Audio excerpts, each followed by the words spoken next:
Bonjour. Alors toujours dans le cadre de nos corrections des exercices sur le mouvement brownien, soit z une variable aléatoire qui suit une loi normale centrée réduite, et soit t un réel positif. On pose xt égale racine de t fois z. Donc xt suit une loi normale d'espérance 0 et de variance t. Alors la question qu'on peut se poser, est-ce que xt est un mouvement brownien standard? Parce que justement, s'il l'était, alors la variable xt suivrait une loi normale de paramètres 0 et t. Alors, prenons s compris entre 0 et t. La variance de xt moins xs, je remplace xt par son expression, et xs aussi. Donc, c'est la variance de racine de t fois z moins racine de s fois z. C'est-à-dire la variance de racine de t moins racine de s fois z. C'est-à-dire racine de t moins racine de s au carré fois la variance de z. Ceci vaut t moins 2 racines de t racine de s plus s, qui bien entendu est différent de t moins s, parce que la variance de z, ça vaut 1. Et donc xt n'est pas un mouvement brownien standard. L'exercice numéro 2. Alors, l'exercice numéro 2, vous l'avez devant vous lui aussi. Soit W1 et W2, deux mouvements browniens indépendants.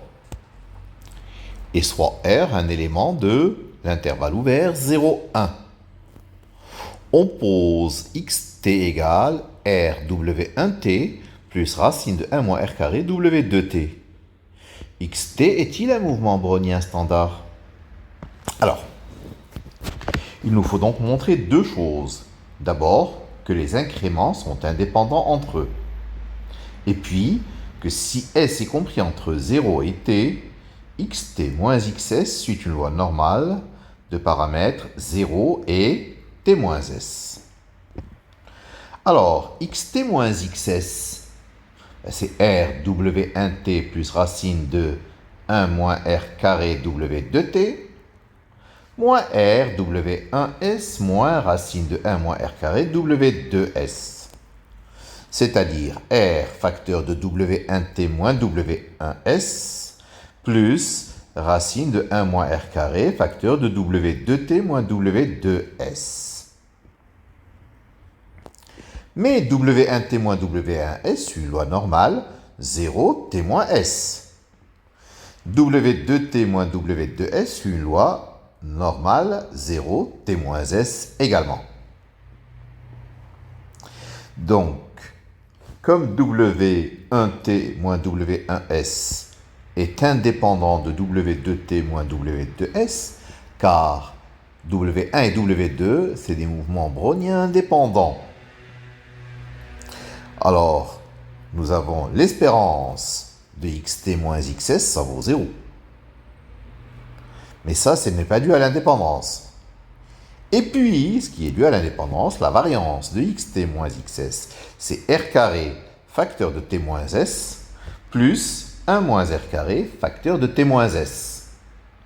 C'est-à-dire r carré que je mets, t moins s que je mets en facteur, facteur de r carré plus 1 moins r carré, c'est-à-dire 1. 1 fois t moins s, t moins s. Donc nous avons que l'espérance est nulle et que la variance vaut t moins s. Reste à prouver l'indépendance des incréments. Donc nous prenons 4 réels, T1, T2, T3, T4, qui sont rangés dans l'ordre croissant, qui sont positifs. xt2 moins xt1 et xt4 moins xt3 suivent toutes les deux des lois normales. Pour montrer leur indépendance, il suffira de montrer que la covariance entre elles, entre ces deux variables, est nulle. Alors, covariance de xt2 moins xt1, xt4 moins xt3, c'est covariance de r facteur de w1t2 moins w1t1 plus racine de 1 moins r carré w2t2 moins w2t1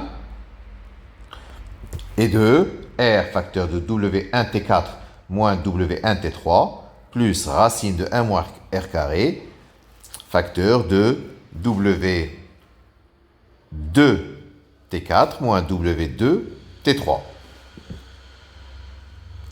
Donc, j'utilise la bilinéarité de la covariance. C'est R carré, covariance de W1T2 moins W1T1 avec W1T4 moins W1T3, plus R racine de 1 moins R carré fois la covariance de W1T2 moins W1T1, W2T4 moins W2T3, plus R racine de 1 moins R carré, covariance de W2T2 moins W2T1 avec W1T4 moins W1T3. Et enfin, plus 1 moins R carré fois la covariance de W2T2 moins W2T1, W2T4 moins W2T3. Et c'est égal à 0. Pourquoi c'est égal à 0? Le premier, W1T2 moins W1T1 est indépendant de W1T4 moins W1T3 parce que les accroissements de la variable W sont indépendants. Pareil pour le quatrième, les accroissements de W2 sont indépendants parce que W2 est un mouvement brownien.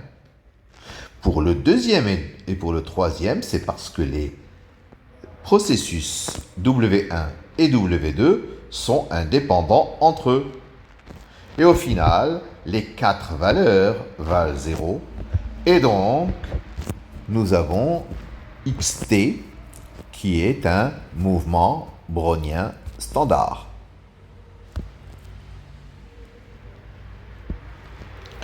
Voilà pour aujourd'hui, voilà pour nos 2 exercices supplémentaires sur le mouvement brownien. Il y a un troisième exercice dont nous parlerons un peu plus tard. Merci de votre attention.